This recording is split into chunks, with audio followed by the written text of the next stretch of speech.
podcast, killing everybody, taking dog tags. Dog, this is awesome, it's Optimus Prime, and your quadrant and talking, and you got that. I was in a mind when I crafted this. The dungeon master's wrath with a dash of sick. I dash like Sonic Mad, not a pacifist, but pacifist the tracks when I'm rapping, kids. We the last of us, the master race. Take him with a master hand, it's cancerous. I hit him with the master sword, and sure I make a nice sword, but I wonder how four guys make a triforce. Hey guys, welcome to Trinity Force Podcast. You're listening to episode number 156. My name is Adam Ponophobia Cogswell, and I am your host for this evening, joined by a great group of guys. I'm going to start bottom left and move my way around counterclockwise. So Dominic is with us for this week. How's it going? Good. How you doing, Dom? Doing well. You say you're starting bottom left. I never know what that means. I never know who's coming first. Well, you are bottom left. DeClaude is here. Howdy. And special guest, Progducto. Hey, thanks for having me. Thank you very much for joining us. So, welcome. We brought Progducto on because a few weeks ago we had brought up a point that you had made on ask.fm, if I remember correctly. It was a response to a question, and we started talking about it. And I don't know where you heard about us through. Did someone link you to it or just talk about it? Actually, a friend of mine is a longtime listener and also a veteran smasher, and he pointed out to me, and I was like, wow, humbled by this, at least show my support. So, lo and behold, a couple weeks later, here I am. That's right. Yeah, we tried to get you last week, but little things happened. But it all worked out in the end. Cause I think we had a patch that hit that week and everything too. Yeah, that's spurred a good discussion too. Your quote, your wise words. So, yep, good stuff. We will hit on that as we get in here. But Dom, I'm gonna put you on the spot here since you were the reason that we're talking to Progducto today. He's the man. He's the man. No, well, let's do this, because I'm going to put you on the spot if you talk to him. But Progducto, why don't you tell us who you are, what you do, and, everything about the community. All right, well, for those of you that don't know who I am, hi. My name is Winton Smith. However, a lot of people know me as Prog in the Super Smash Brothers community. Also a co-host of the Melee at All Me podcast. An episode this Thursday, cheap plug. Do it. But of course, there's no such thing as a plug as much as you want. But I've been a member of the community since about 2005. Started as a competitor. Towards 2009, kind of moved into sort of the back end in terms of doing some of the uploading and recording for just matches at the time, not realizing it was history in the making. And started doing commentary about that same time, and I guess I'm pretty decent because I have been tapped to do that at a lot of different events, such as Evolution 2013, Apex, which is our grassroots major, co-hosted the Smash Brothers documentary marathon on MLG, as well as being part of that series as well on YouTube. And hopefully I'll be everywhere this summer as we traverse to CEO in Orlando, MLG in Anaheim, and of course we're back in Vegas with Evolution 2014. Wow, you got a lot of travel. Yeah. Not looking forward to it. I hate flying, so really? I'm looking forward to seeing people, but I have a slight fear of flying. And by slight, I mean it scares me to death. You'd think you'd be a little over that hump by now with as much travel you had to do in the past. Nah. What you do is you down a bottle of NyQuil before your flight, knock you out. I need one or two next time. Yep. Okay, so you down a case of NyQuil. Or beer, in our case, Dom. Yeah. Well, works for me. I enjoy that airports have bars. I don't know about the rest of you. So, let's get in and talk a little about you. We brought you on because, again, we talked about that question, and we found out you are a League player. So, how long have you been playing League of Legends for? Favorite champion, role right now? Okay. What is your cement in League? I actually had the opportunity to play in beta, however, I declined. Of course, at the time, I was a World of Warcraft player, and of course, raiding. It's like, you want to play another game? We have to get this epic loot tonight. But, yeah, I kind of declined that opportunity to play. So I ended up playing shortly after release. I've been playing kind of sporadically. As you guys can see, I don't have a camera tonight, thanks to Time Warner Cable. But of course, I would love to play a bit more often than I do now. Currently, I always say my first love is games. Gangplank and Zillion. Yeah, he's a man after my heart. Gangplank. Yeah, that's Pone's boy right there. Yeah, early on with Crickplank was so much fun time. What role do you usually play? Currently, I'm mostly jungle with hint of support. Yeah. I love playing Jungle Eve, so yeah, Jungle Diana. So I know. Nice. We were talking on Twitter quickly, and I said Chira's the man for you to talk to, or our buddy Nathan. if you're looking for any tips for Evelyn, those guys will definitely help you out. So We're not going to promise they'll be nice about it. They are jerks. I'll be right at home. They're nice. well, They're only jerks to Adam. I'm a nice guy. I'm also a nice guy. So, we just talked about what you did in the esports scene. You're working with the fighting game community. But let's talk more about the esports. Especially with Riot and all that. Coming from the fighting game community, how does the fighting game community view Riot and their take on esports and the way they've done the league? Oh, I mean, I'm definitely not going to try to speak for the entire fighting game community, Sure. because that's I can definitely speak for a lot of Smashers. However, a lot of Smashers certainly have this kind of I don't want to say jealousy, but we're really in love with how enthralled Riot is with their scene. Of course, the kind of overlap that Smash has with League of Legends is unheard of. Not too long ago, I saw a game being played by, God, who was it? I feel like I saw Double Lift and Hacks, who is a phenomenal Smash Brothers player. He only plays Twisted Fate mid, but I remember seeing those two paired up on stream. Of course, Nick Allen over at Riot has been a long time fan of Smash. He actually got started in that scene. Even at Apex this past year, Quickshot was tweeting out promoting Apex while a lot of people were waiting for the LCS. Nice. But there's this, it's definitely a sort of envy that we have with how Riot treats the scene because of how much they invest in it and how much they support it. Coming from the Smash Brothers scene, if you guys aren't aware, our relationship in the past with Nintendo has been somewhat tepid, I would say. That's a polite way of describing it. I'm pretty far removed from Smash, and I still know what was going on with some of that shit. It was disheartening last year. Last year, of course, the community raised about $95,000 to fight breast cancer to secure a spot at Evolution 2013. Which is amazing. That was fantastic. And unfortunately, lines were crossed, and Nintendo actually tried not just to shut down the stream hosting the Smash portion of the event, but the actual Smash tournament altogether. So, of course, now it feels like we're turning a new leaf with Nintendo, as not only are they letting us do Evolution and this year, but we're doing it with their support, with their permission, and everything done ahead of time. So it's nice. They're taking a page from Riot's step playbook, forward. huh? Step forward, yeah. I mean, and you probably don't have a ton of insider information. I've sort of read things that suggest that kind of Nintendo is almost has an olive branch going out, in regards to Smash. What is it, 4? That it's going to have a little bit more of a competitive, we'll say, edge to it than prior installments. Yeah, Smash 4, of course, is a new title coming out later on this year for both the 3DS and the Wii U.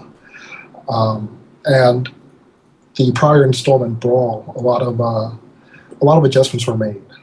Melee was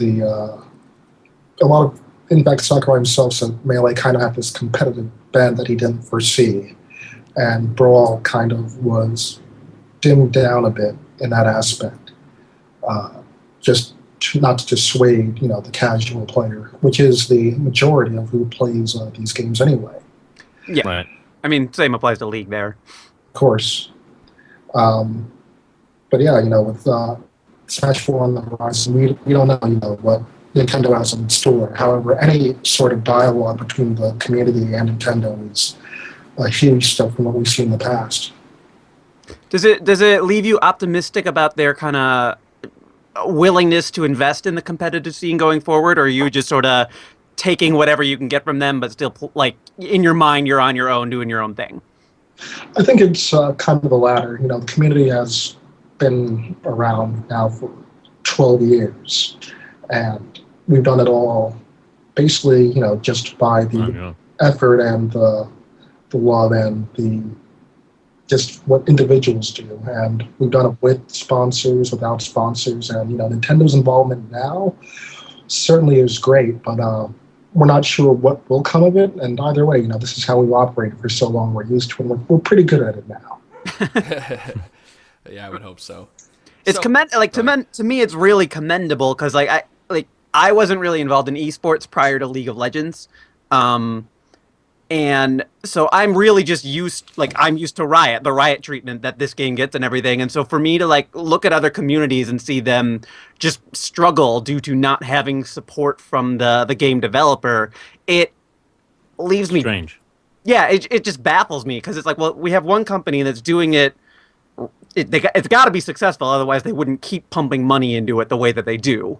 Right. And it leaves me wondering, just like, why aren't other companies willing to follow? I mean, and you can't answer this. It just sort of it impresses me that, you know, the Smash community in particular, but all other esports communities, like, really just stick with their games despite we'll say neglect from the developing company. Yeah, I mean, as time goes on, we're seeing, you know, more and more involvement from other companies. Of course, you know, Capcom just announced or recently announced the Pro Tour for Street Fighter for all of us, which is, I mean, they've always had like this kind of good response with the competitive scene there, as they've hired bastions in that community, such as Combo Fiend, Seth Killian, so on and so forth. Right. You know, we've seen Valve doing their work as well. Sega has done great stuff with Virtua Fighter, and even, you know, going with Nintendo and their involvement with the Pokemon scene. You know, it shows that a lot of these companies are realizing that the market not only is there, but it's something that's worth investing in. And now, if you go on any, what was the last? Was it NorCal Regionals for Street Fighter? Was that the last major tournament that I watched, or was it Capcom Cup with PAX East? I can't remember what the latest one was. I believe that those Capcom Cup, I think, was the same weekend at PAX East as something else, but NorCal Regionals is also very recent. Right. Well, you know, you had just mentioned Combo Fiend, and I'm sure most people who listen to this podcast play some kind of fighting games. I know I cut my teeth for a while on Street Fighter, but it's really awesome to see other companies like Capcom jump in there and start grabbing prominent members of the community and making them, you know, more prominent, turning them into Combo Fiend. Got a job helping out with, developing the game and whatnot. And I really hope that we see Nintendo take a page out of Riot's book here and start doing the same things. But what we've seen Riot do now is grab shoutcasters who are up and coming and bring them on as full-time Riot casters, and this brings me to my point of like the Oceanic scene right now. So Progducto, I don't know what you know about the Oceanic scene in League, but our sister podcast, Out LOL, for example, has been really covering that scene. And to me, that feels like kind of what Nintendo has been doing. Like, they're signing their Riot's like, here's a little bit of money, here's some stuff to go for it. You know, we're kind of involved, but we don't really know what we want to do. And that, you know, to me, with the Smash community, it kind of feels like Nintendo is taking that same route where we're going to get our feet wet, but we don't really know what we want to do with it. Yeah, I'd say that might be it's probably the case with what Nintendo was looking forward to. It's really, really difficult, kind of, even from inside the team, to gauge where we're heading. I can remember a conversation I had with Hacks in early 2013, and, you know, I wouldn't say things were looking grim, but we were expecting, you know, a few more years of the same, not the explosion starting with Evo, continuing with the Smash Bros. Documentary, later on with groups like Team Liquid, Curse, and a group I'm not going to name yet because I don't want to spoil anything. Sorry, guys. Ooh. Oh, man. The tease. Wait, is that like Empire Arcadia? Or I can't remember that kid. Empire Arcadia has been involved in Smash for ages as well. But now they're also, you know, doing a bit more promotion with their Smash players.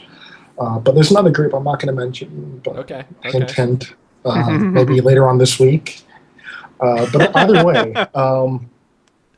you know, it's really, really hard to gauge how things will happen, what direction things will go in.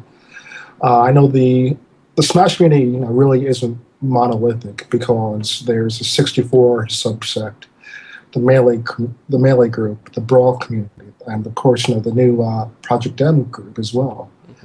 And although a lot of these communities have some sort of crossbreeding, not everything that works in one community works for the other.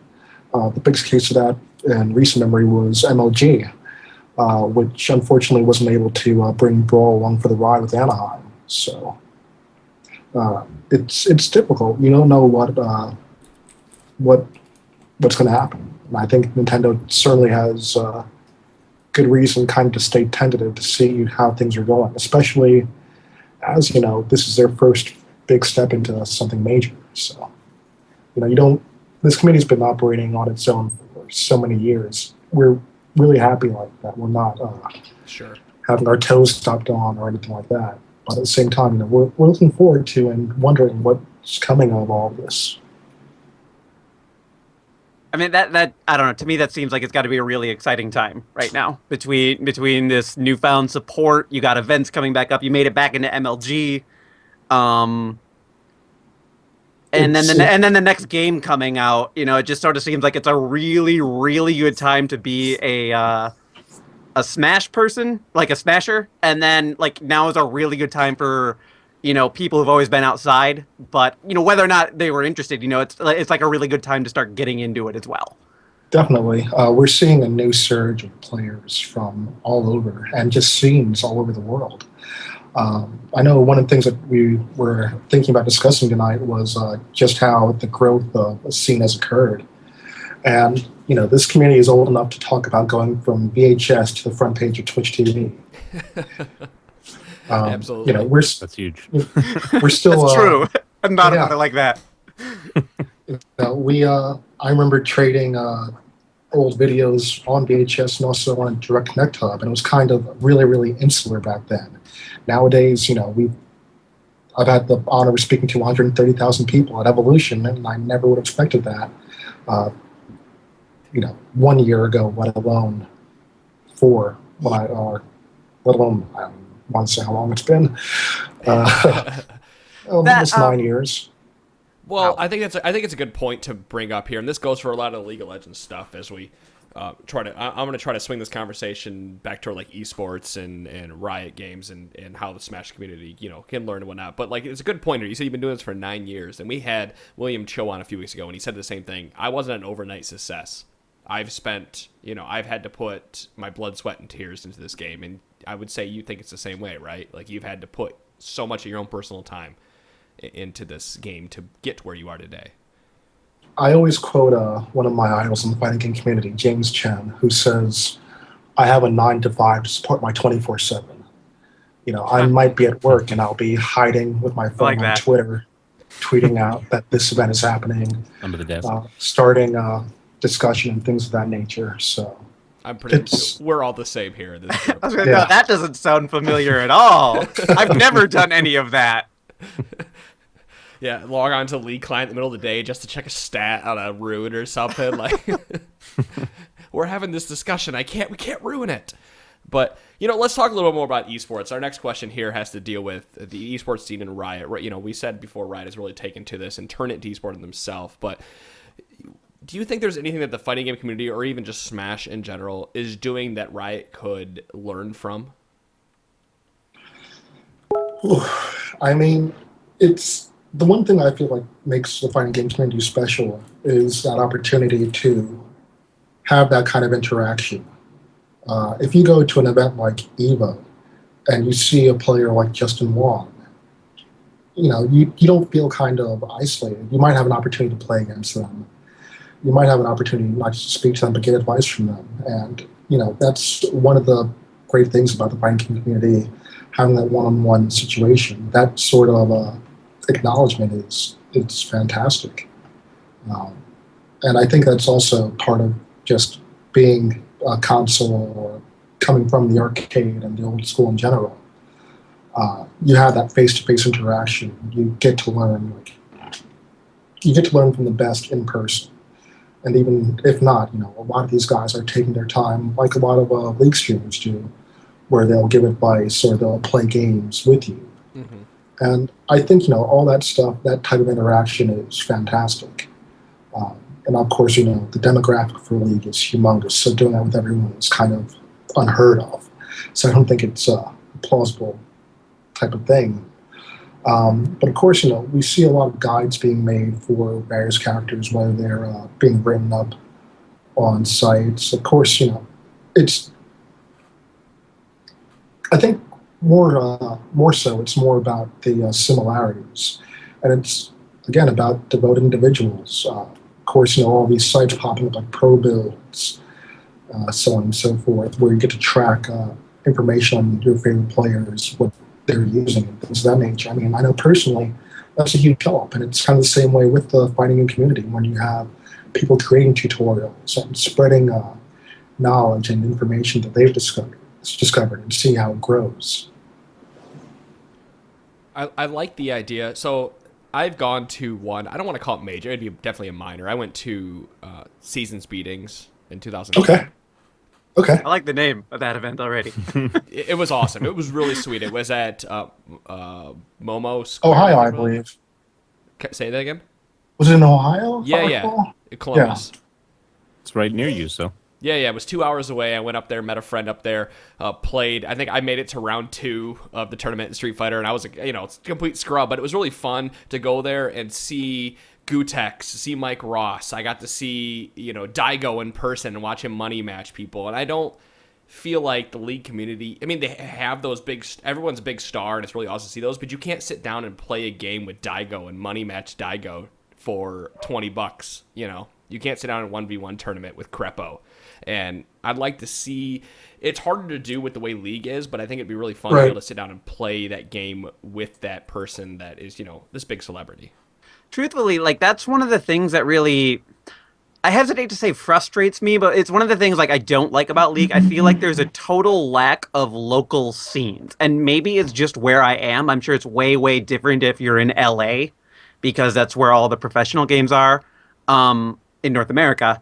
But in Minneapolis, I'm sort of even I go to Google and I type in Minneapolis League of Legends. There was one tournament held in July, and then that's been the extent of it. And I'm sure part of that's on me. I'm a community figure at this point. I could do more of that type of thing. But I just feel like overall in League, you don't get the same type of local community bonding type events. Yeah, I mean, in the fighting game community, it's basically all done by community members, whether it's the people organizing the events, the players, the streamers, so on and so forth. Right. And that sort of builds the solidarity. It's not just about working with the national scene, but you get to know these people locally.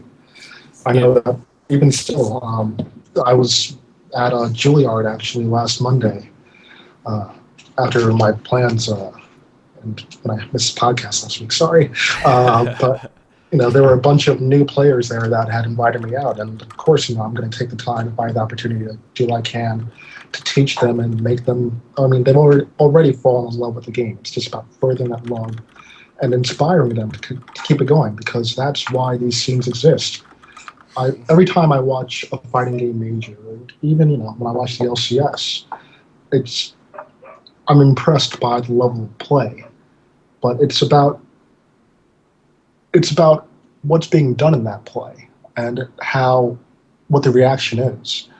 Usually, I'm inspired and I want to go home and get in the training room or get into AI game to try something out and figure out why this works, why this doesn't work. Mm-hmm. And it's you kind of get into your habits and whatnot, but like I said earlier, you have to kind of break those in order to persevere and expand as a person and player.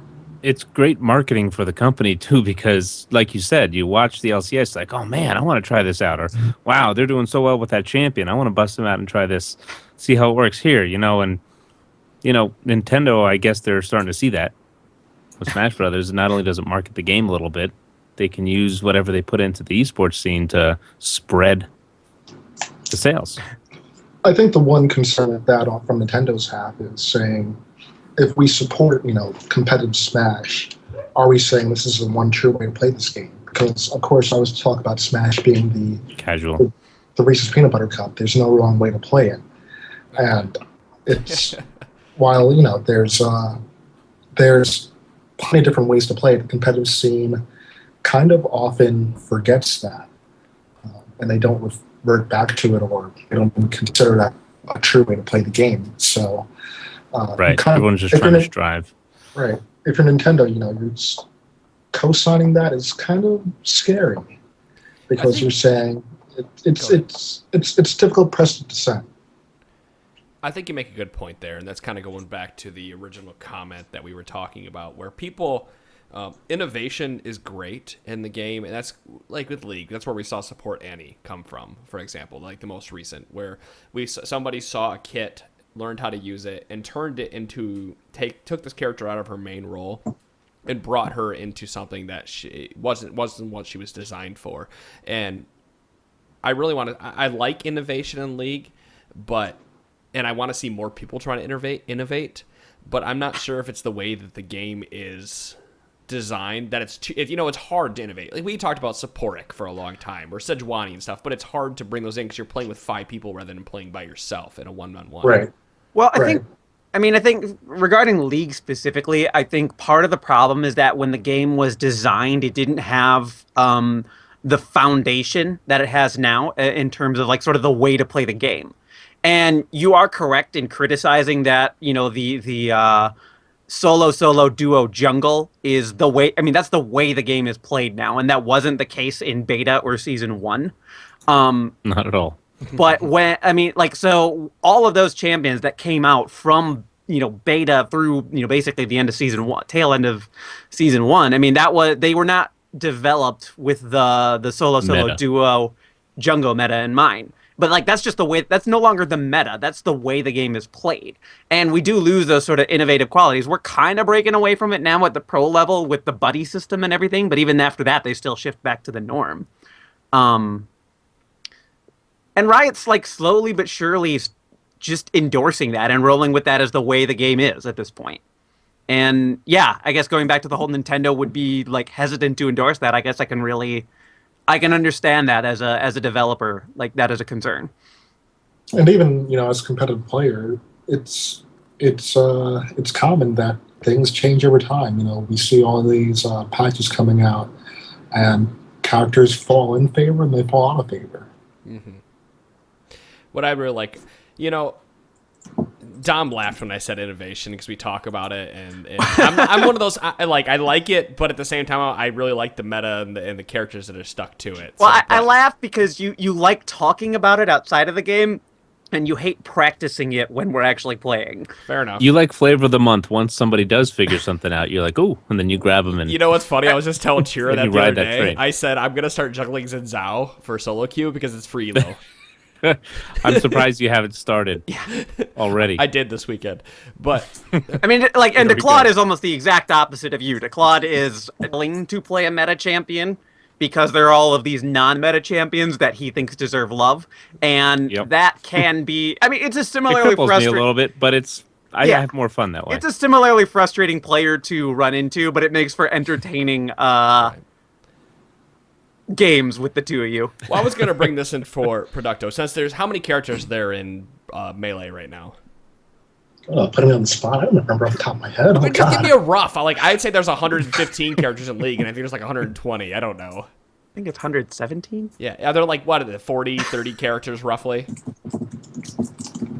He's like, Google. He's doing what I'm doing. I'm looking it up too for League. Well, the reason I ask is because I'm primarily a Street Fighter background with obviously doing League more and more and more today. But I've heard people say like Vega in Street Fighter is an untapped resource. Like no one knows how to play him yet, and he's really awesome. So funny is he's the one I would always play in Street Fighter 2 growing up. God damn it, Declawd. It was his little roll swipe. Yeah. But I feel like that's what I was asking. characters. Is that the same thing with Melee or Brawl or whatever it may be, that there could be definitely characters there that people haven't tapped yet that some are playing? Oh, definitely. Of the 26 characters, 25 technically, because Zelda and Sheik are the same one. But 26. We've seen recently a player from Japan named Amsa. Yoshi has for ages been considered a low-tier character. Doesn't get much tournament play. There were a few throughout the history of Melee that have done okay with him, but no one that's really gotten results with him until Amsa. And Amsa, his first major event was Evolution last year, got 25th. A lot of people said, he's a one-trick pony. He's going to get figured out. It's just the bracket construction. He comes to Apex this year, pardon me, and gets 9th place. And it's a matter of this person, playing, one, what they like, and two, exploring it and learning their entire kit, what they're capable of, and putting everything together to make him a successful character. I feel like that's a lot of how Melee is. There are a lot of people who automatically look at a tier list and say, okay, this character is good, Fox is good, Falco's good, I'm going to learn them off the bat. But there's a lot of characters out there who some have gimmicks, some are just really solid on their own, and it's unexplored. I feel like that's a common thread in a lot of fighting games to begin with. In League, what is it? I think it was Reggie who said he doesn't want anybody to innovate. Pick the OP champions, learn all of them for your role, and roll with that. And that's what they want. Reggie says so many things that I disagree with. So, but it makes sense from a competitive standpoint. But things change from season 3 to season 4, et cetera, et cetera. So you got to tell that's TSM's strategy too. Just watching how they pick champions, like they are the most predictable team as far as what their champion picks are going to be, and other teams have beaten them because of it. Like when you know what your opponent is going to pick and basically do going into a game, you have an insane advantage. Well, when X Special's going to pick Annie, Thresher, Leona. Special's not going to pick anything. Anybody? Yeah, We'll wait. We'll let Tom and crew discuss that on Sunday. Well, let's talk more about the community, because here's the funny. This to me has always made me laugh. I love watching fighting game streams because of the stream monsters. Everybody, that's like the coin term at this point, where people are just throwing the word salt and screaming about what the players, are saying, are doing in the game and everything. And going to the League of Legends community, Progducto, do you have any criticisms for the League of Legends community right now, stream-wise, the way that they act on Twitter, the way they act on Reddit, the way they act in interviews? It's mostly, I wouldn't say it's the League of Legends community outright. There's going to be those sorts of personalities in game, period. I know I've had my run-ins with individuals, or, I've seen them in various gaming streams, whether it's StarCraft, whether it's League, whether it's Smash, whether it's Marvel. And it's always the same. Even in speedrunning streams, I'll see a lot of that same attitude. And sometimes it can be extremely toxic. And unfortunately, I don't think there's anything that really can be done to dissuade that, thanks to the anonymity. Yeah, thanks to how anonymous everyone is. Right. It's a lot easier to be that kind of individual when you're miles away behind your 15-inch MacBook Pro versus being on the opposite side of an arcade cabinet. I think it's also it happens in competitive scene. You watch professional football, for example, and they're rubbing good plays in the other one's faces. They get into little fights here and there, and hockey, things like that. There can be toxicity and emotions running high. But I hear what you're saying about when you're streaming and you're not a little bit of that anonymity. See, it's difficult. Anonymity. It makes you even more prone to speak your mind, so to speak. Your inhibitions aren't really there.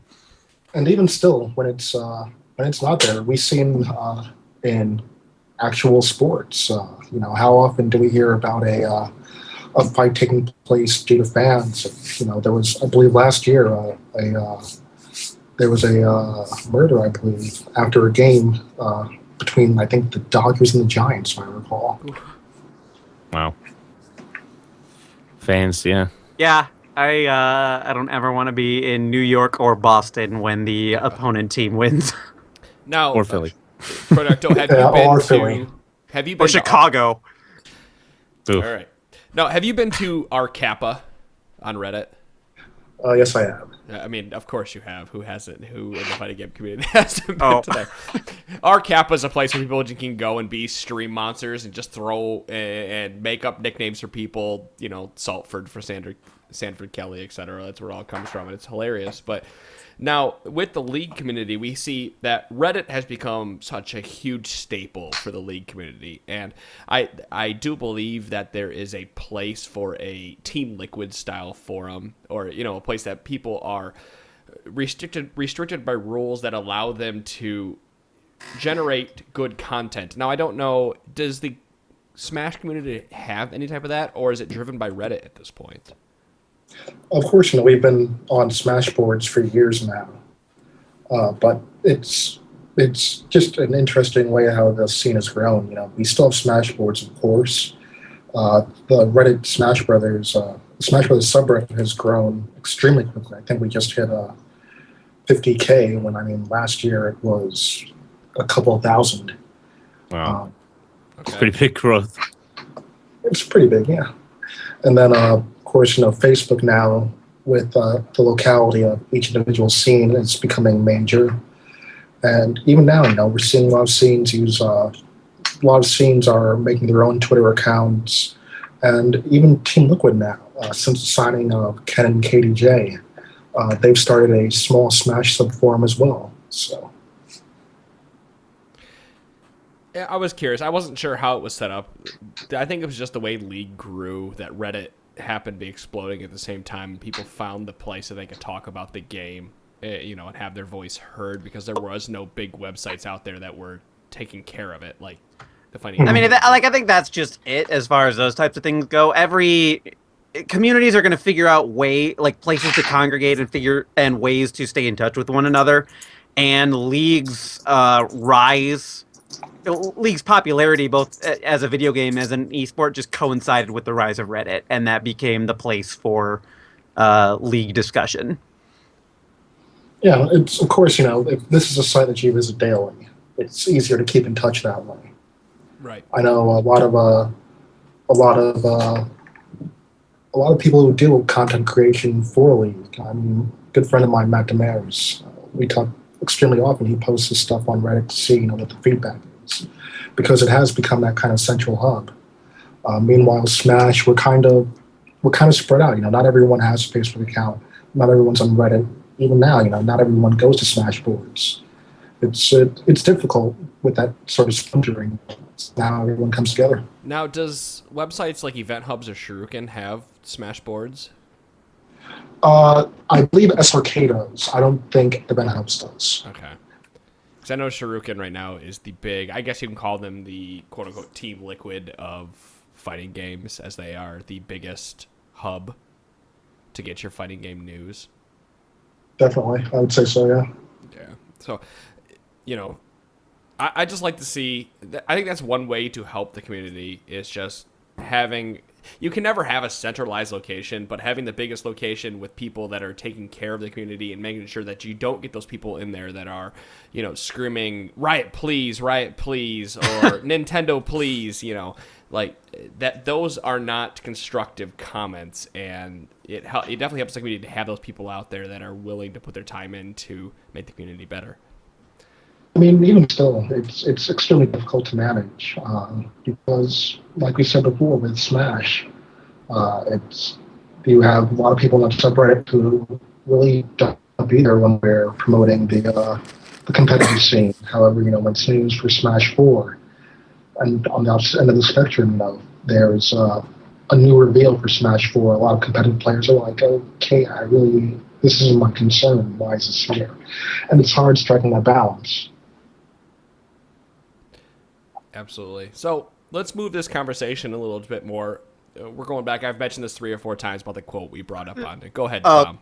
Well, I was going to say, are you going to let me off the hook? But I think this is where you're going. I was actually going to let you off the hook on this one, but if you want to take the bait. No, that's fine. I don't actually know what you were going to ask me at the start of this show, but it's sort of like you had some big thing you wanted to put me on the spot for. And I'm like, I'm waiting for it. I wanted to make you do the entire interview. Oh. All right, so earlier with the whole last Ask FM comment, we brought you on here. We're really interested in the Smash community. We're really interested in the fighting game community. But you have great insight on how to become a better player in all games. Like, I've read a lot of your Ask FM posts recently, and I'll toot your horn for you. You have fantastic insight on how to get better at all these games. And when I'm gonna interrupt you. You have some of like the best answers I see on that Ask FM thing. I mean, and you answer so many questions here. This is me pretty much fanboying out right now about this. Like, I love seeing when you're just on a Q&A spree and everything, because it's a bunch of extra stuff I get to read. And yeah, some of it's things that I don't necessarily apply to me, but there's a lot of useful information out there to really just people who are enthusiastic about games with a competitive side to them. You don't have to be interested in becoming a pro to get a lot out of your answers from that, and that to me is like just genuinely fascinating. Thank you. I'm blushing somehow. That's all right. That's all I figured you were going to do. So if you guys are watching live, I'm going to turn and read this. So what we did, we quoted you saying, being afraid to fail means you stay stagnant. Sometimes you have to take risks, and that's to get better at the game. What have you seen in the professional fighting game community? What have you seen players do to get better at their respective games, or roles? Are there players out there that are grabbing characters and learning those specific characters and learning the matchups? And how can League players learn from that? Of course, one of the main issues with Smash community has been this question of how many characters is enough to master, I would say. A lot of people have been sticking to one character, maybe two, and now we're seeing that a lot of players, especially at the highest level, aren't just one-trick ponies anymore. They have to know two, three for certain matchups. But just beyond that, the amount of time that people are taking to study video and to delve deeper into why decisions are made is something that I think is exceptional. And in terms of applying that to League, I think you're on the right track here. I think you're going to get there. He was going there. I interrupted. Sorry. Like you said, with support Annie, even I once in a while do flash tibbers. But you do want to ensure, especially in a game like League, when you're playing with a team, you do want to ensure the team's success. But it doesn't mean that there isn't some wiggle room to try new things. Of course, different item builds and things of that nature. Even, occasional rune differences. I forgot where I was going, but you can cover for me, right? Oh, absolutely. Well, yeah, there's definitely occasional rune differences. We've talked about in previous podcasts. You can run a little mix of armor and health per level. You can run a little mix of flat health or, health per level, whatever it may be. And a lot now with League, and League has been changing so that the little differences matter. And I kind of feel like that fighting games, there is a more in-depth, like footsies, for example. I was watching Juicebox talk about footsies the other day, and I'm not going to get too much into it, but it's not so much about predicting what the player does, but knowing what your character can do better than the opposing character. And League kind of does the same thing with runes.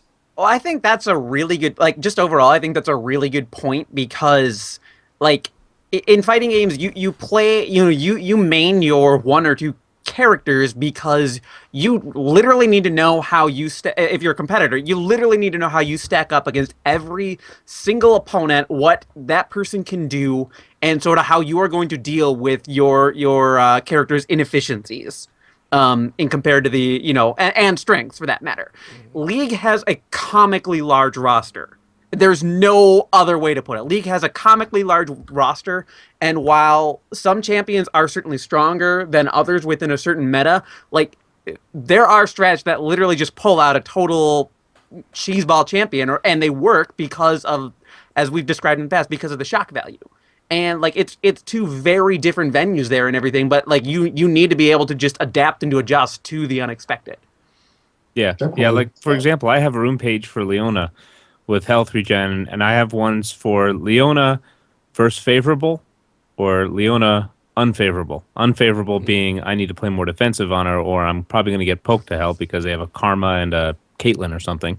or a favorable matchup where I can take more harass and I can sacrifice a little bit of that HP 5. So there is wiggle room. And like you said, there is the best way to play for your team, but there's also some wiggle room. And if you know your matchups and you know what your team your strengths of your team, for example, you got a Soraka laning with you, you don't have to worry about your MP5 if you have that in a rune book, etc. You can make those adjustments. So that's not being stagnant. No. And of course, there's going to be differences with everyone you play against. You can put every person that plays Fox in one room, and the decisions they make at the same time, they're probably all going to be extremely different. So it's, like you say, you do want to cover as many options as possible by knowing what your character is capable of, knowing these matchups. But at the same time, you can be creative, because sometimes catching people off guard, it's like they always say, sometimes it's better off that you're lucky than being good. True that. Say that all the that's time. actually a strategy I've That's noticed. basically my play style. I've seen that strategy in the LCS sometimes with some teams, and the casters will comment on it. Oh, this other team, they're picking this champion because they know it hasn't been seen, so they're not going to know how to play against it. Wasn't that even Will it work? It's a gamble. Didn't they kind of suggest that about Complexity Black last night? In that second game where they everything worked, everything that possibly could have worked out for them did work out for them. Sure. Well, Progducto, as we wind this down, I got a couple more questions for you. I hope you're ready for them. Okay. You originally started as a competitor in Smash, and as a competitor now turned shoutcaster and a community figure, of course. What are some more of the humanizing aspects of competitive gaming? The type of things that outsiders might not understand due to their lack of own knowledge and experience? Oh, man. Just the experience. I always talk that one of the best things about being involved in a scene like any in-game scene, how I've experienced Smash, is that you find your friends and you find your rivals once you're playing everyone locally. You play everyone on a major scale, so you play someone who's over in Canada, and you'll make a friend with them. But you really do end up making family. Mm-hmm. It's something that I don't think anyone ever would have expected when they got involved with. These are all people that I truly care about, and I never thought I would experience that in playing a video game. It's really, really fantastic knowing that these individuals are out there, and they have that same dedication, but they're also just really, really solid people. And getting to see them as often or as little as you do, you always want to spend time with them and just, always want to be there because they have been fantastic. I am, going off your point, I'm really jealous of the fighting game community because you get to see on stream the group of guys who are always sitting together. Like, you've got PR Rog in your profile picture with you. And I want to say it was SoCal Regionals. There was like PR Rog, Kutex, Ricky, Mike and Ross, Justin. Okay. Everybody. Justin, Ricky, they were all sitting together and just talking and laughing and having fun. And when they get down and they play the game, it's every man for themselves. But when it's done, it's shaking hands, hugging each other, and we're friends again. Yeah, it's that type of community. You never know that one day this person might be your glass ceiling, can never get past them, and then one day you get by them, and it's not a handshake, it's a hug because they recognize how hard you've been working, things of that nature. Sorry, I'm laughing because this has been us, like the Trinity Force group, of several times. People will hear us arguing and fighting about things on the show, and then get worried, like, "Oh my God, are they gonna break up?" Or they will, like, somebody will be streaming, and there will be just tons of, like, we'll be at each other's throats about God knows what, and people get really worried. It's like, no, dude, we like. A podcast, like an argument ends, and we pretty much leave it with our microphones. A game ends, and we leave it with the scoreboard or whatever. Like, we move on to the next thing, and we're good to go. And it's just sort of like... Damn it, to Claude, hit yes! And Shiro, what are you doing? Stop doing that. No, it's more like, to Claude, why are you bottom lane? Why aren't you mid with us? And then, or like any game Wrecker is in, he's literally trying to push your buttons. Yeah. Why are you buying 3 Athenes? Come on. But I like that. I think League has a lot of that. I would like to see more of that on the streams. Like I was thinking when Coast beat TSM. Do you remember that game where Coast just went nuts? They were falling on the floor, hugging each other, and laughing and everything. They went over and they shook the hands of TSM. When you're watching that stream, you think that Coast is at TSM's throat. They don't like TSM, but I'm sure there's some backstage stuff going on where they're like, yeah, Nintendo and Odd One are best of friends, but we don't get to see that. And that's what I really like about the fighting game communities. We get to see that. The guys are hugging on stream, I mean, and Spooky's talking about it. To advocate for the League players, we did see that last night between Complexity Black and Coast Protocol. Yeah, I mean, they hugged it out after the game and everything. Everybody knows it was really hard fought.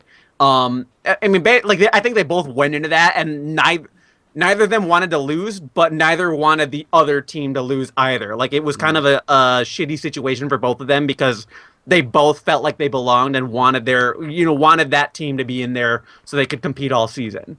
And it was tough, but it seemed pretty emotional, and they were having a hard time knowing that the other guys weren't going to be there. Oh, yeah. Broken Shard walked over with his hands over his mouth, pretty much crying as he was walking across the stage, because he was so emotional, and it just, yeah, you're right. That's what I don't feel. That's what I don't feel like the League has at this point. Enough of those moments. Yeah, I mean, that's also one thing that you always see with these fighting game streams. You always, it's of course going to be extremely difficult with a game like League. You never get to see that whole human reaction for all 10 players. You get to see both players in or in our case, even with smashing teams, all 4 players, and you see them discussing things. You see the reaction when they falter, when they succeed. That human element is very, very apparent. Yeah, we get snippets of it. Watching the LCS, they have the sounds of the game, that they play after a game's over. They'll do one scene, one fight, and you'll hear the sounds of the game. You'll hear them talking over their comms. You hear nice, nice, Yeah, right. like we heard on the LCS. It's you get a little bit of that, but yeah, like Pona's saying, it's not much. I'm a little jealous of that. Well, let's wrap this up with one last question here. Prog, since you've been in the scene, you said 9 years. Do you have any advice to anybody who is looking to get into esports or looking to become a shoutcaster for Melee or League or anything? What have you just looking learned? to do community stuff? The biggest thing is it's all about dedication and heart. It doesn't really matter. It doesn't really matter, how good you are. It's how much effort and how much time you put in. If you saw the documentary, we can look at a player like Mewtwo King, who, when he first started, was a punching bag. And what did he do? He just kept working hard, became one of the best players, if not the best player Smash has ever seen in the entire series. It's difficult. You're going to have your detractors. You're going to have your own doubts about whether or not you can do it. But you have to strive through it if you really want to be part of it, if you want to be that person. And of course, the main thing is, like I said before, you have to take risks, you have to get involved. You have to be the change that you want to see. Like I said earlier, I don't know where Smash would have been if in November of 2012 there was an incident and then a podcast started up to talk about how to improve the scene. Lo and behold, a couple months later, that podcast was leading the drive for Evo, and it's always going to be hard. It's always going to be difficult. And of course, with a game like League, the fan base is humongous. So the pond isn't a pond; it's an ocean, and you have to make yourself stand out, but you have to make sure that you keep to what you want to do. That's my best advice. Well said. Be yourself. No one else can be it for you. I think everybody on this podcast can say the same thing. We're all like, okay, drop the mic. Yeah. Pretty much. We put in hours and hours and hours, and you just have to be willing to put in the time. So, very well said. But Progducto, I think that's going to wrap it up for tonight. You know what? I appreciate you for joining us and spending an hour with us tonight, dude. Yeah, thanks for coming on. Thank you I very know much. League isn't Thank really you, your Sam. scene, but you came in anyway. We appreciate that. And, once in a while, I gotta be in top Got to lane. branch out. Yeah. If Take your own anything, advice people there and- can definitely learn from the fighting game community and learn from Smash Brothers on how to become better people and better players, because you have to put the time in. No matter what game it is, you have to put the time in. So, Prog, why don't you go ahead and plug the podcast and any of the other stuff you want to do, where you might be, people can find you. This, next however many minutes you want is yours. Oh boy. Take it away. All right. So again, away. thank you guys for having me. My name once again is Prog. You can find me on Twitter at Progducto, Progducto, or the Ask.fm account that you guys raved about. Actually, I have a new Twitter just for that one by itself because it kind of was crowding the Twitter timeline. That's Ask Prog at Twitter. Again, a big shout out to the entire Melee and On Me crew, especially the People's Champion himself, Scar, at Bobby Scar, Twitch employee, again, to Samox and Twitch.tv, who just sponsored the Smash Brothers documentary, where we'll be telling a bit more of the history of our scene, and that should be coming out probably, I'm guessing, late 2015, early 2016. But of course, you can find the original documentary on youtube.com, search for East Point Pictures. And again, thank you to the entire Smash community, the Smash boards, VG Bootcamp, Clash tournaments, my commentary partner, and one of the brothers I've never had, but I'm glad to call one, D1. As for where you'll see me, I'm actually kind of in a bit of on a bit of vacation. Probably good. Yep. Yeah, I'm gonna need it. Enjoy I think the next event I'm going to be at is going to be, actually, I can check my calendar right now, but I'll be everywhere over the summer. I'm basically hitting every region in the state beside the Midwest, but I'll be at CEO in Orlando, MLG Anaheim, EVO 2014, Skatar, which is a MLG qualifier in New Jersey. And I think the first event I'm going to actually is, let me check my schedule, but also I'll be at Spring Fighter at NYU's Game Center. Don't get to sleep in your own bed like the entire summer. Like a celebrity. It's going to be difficult, but I'm looking forward to it. It should be fun. I'm looking forward to especially Spring Fighter at NYU, which will have Seth Killian there, one of my idols from the fighting game community and in gaming period, interviewing a legend in the fighting game community as well, Alex Valle. Thanks to everyone that, puts their heart into whatever they do to persevere, because that's what counts. Well said. Well, thank you again for Progducto for being on the podcast. Guys, you listened to episode number 156. I hope you guys like this offbeat podcast a little bit. We definitely very much enjoyed having you on for here, and we will see you all tomorrow for 157. So see you guys then. Later.